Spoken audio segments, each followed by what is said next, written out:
Welcome to Tech Recipes. Hello and welcome to the second session on Spring Boot 3 recipes. In first session we saw how to build a Hello World controller using a Spring Boot. In this session we are going to see how to configure a bean. So let's get started. So before we start seeing how to create a bean, let's try to understand what we mean by bean in a Spring Boot. So at the core of the Spring framework there is a Spring IOC container. Here IOC stands for I inversion of control. This container is basically responsible for creating any objects within a Spring application, also managing the dependencies of those objects. Hence the name is inversion of control, because creation of object is managed by the container and not by the object itself. So what does Spring IOC container need to create a bean? So we basically provide a Java POJO, which is your own class. It could be your business logic or maybe a database connection or anything, any utility class in your project. And we also point out some configuration metadata to a Spring IOC container.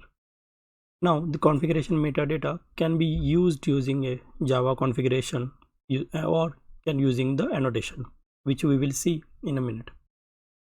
Now once we pass this information to the Spring IOC container, it will build our fully configured system with all the object and dependency created. Now bean is any object which is managed within this system.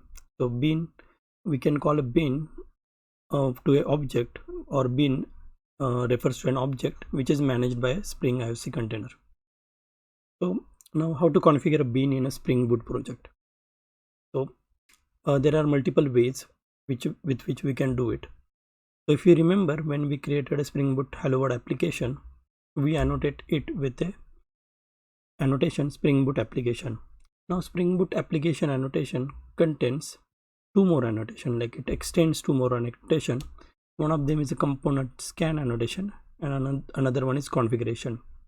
Now this component scan annotation means whatever object or classes within this package where we have Spring Boot Hello World application, those will be scanned for a annotation @component. And if there is a class with the annotation @component, Spring basically will create a bean for that particular object automatically.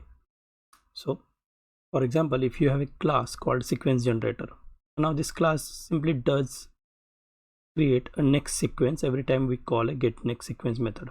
So we are using atomic integer here is @component annotation, which is put on the class.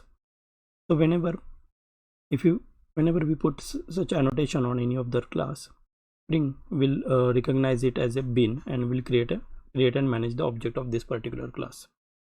Now say this particular class was using a constructor with an argument.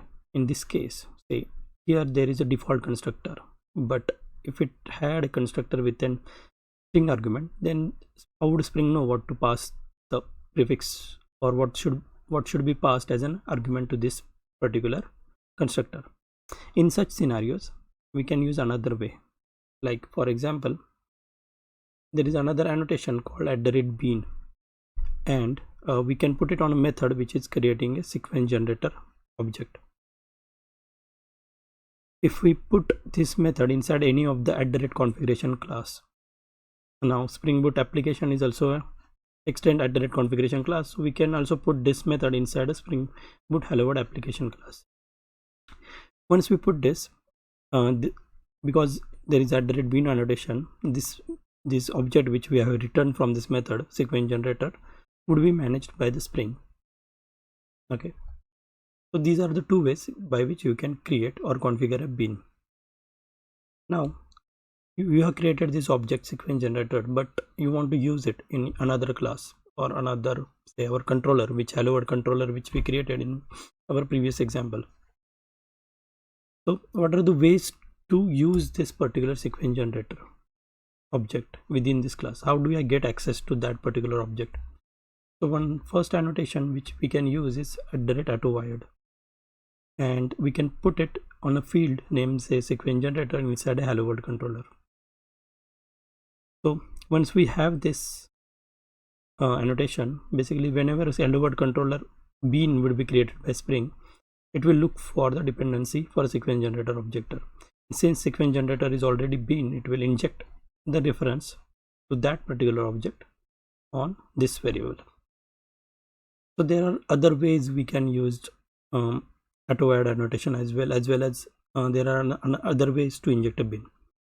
The first example that we saw is called as failed injection.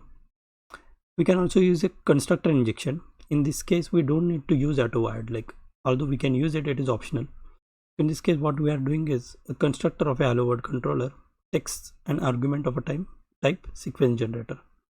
Now whenever the hello world controller bean would be created, Spring would see that the hello world controller constructor requires an argument of type sequence generator, so it will find that bean and inject it. This is called as a constructor injection. There is another third type, setter injection, where we can also create a set method for this particular sequence generator variable and an auto-add annotation on top of it. So this way we can inject a bean into another class or an object. So let's look at the code for configuration of bean as well as injection of bean. Now we are looking at the code from the first example that we saw, hello world controller. Now all the code is available in the GitHub repo and the link is shared in the description. In the first example, we basically created a hello world controller class, and in this we had a get mapping which returned the hello world.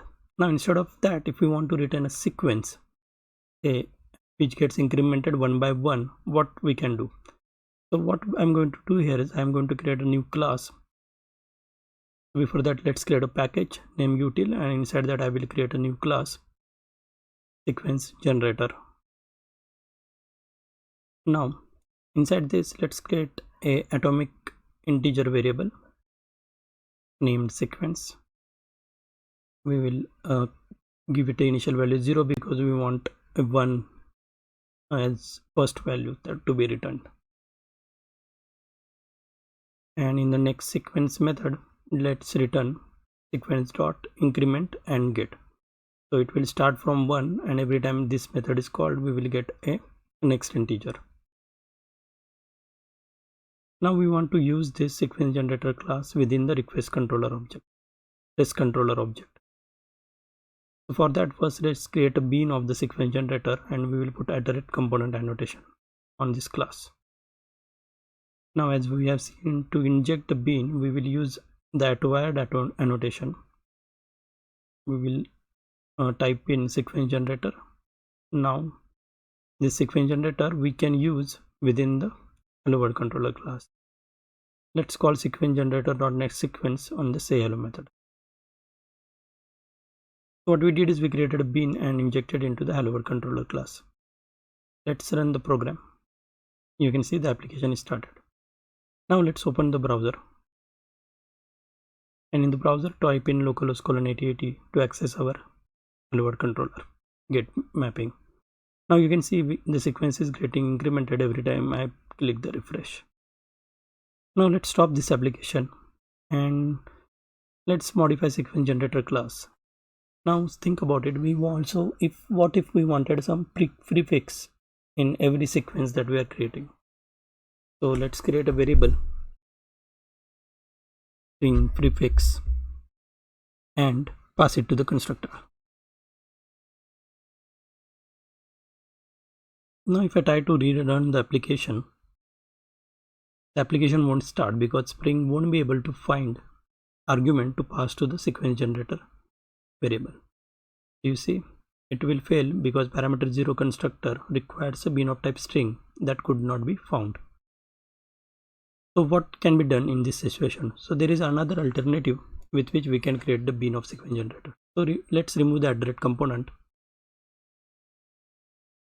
and we are going to use now @bean annotation.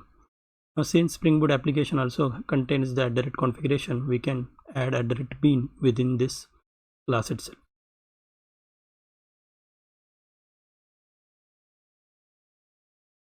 We will create a sequence generator method. Now this method is going to return the object of new sequence generator. Now we can pass our prefix, say tr, and we can create a sequence generator bean like this. Now this bean would be injected here in our controller. Of course, we need to also use the prefix in our next sequence. So let's do that. Now let's run this code again. Application is started.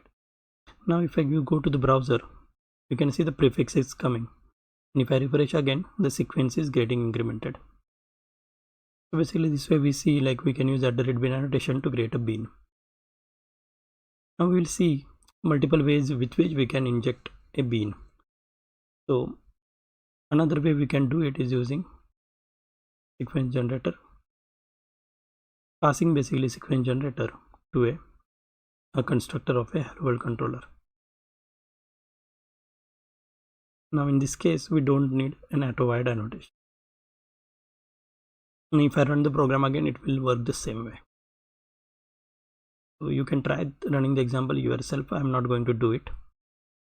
Instead I will try the third way of injecting a bean, which is using setter injection. So let's generate a setter for this particular class, particular variable sequence generator, and put an annotation auto-wide on top of it. So this way also we can inject our dependency into the class. Now if I run this code again, the application is started and you can see the code is running fine. So even with a setter injection, the code worked fine. So basically what we saw here is multiple ways we can generate a bean of a particular class. One by using @direct component, another by using @direct bean. We also saw how to inject that bean into another class using field constructor as well as a setter injection.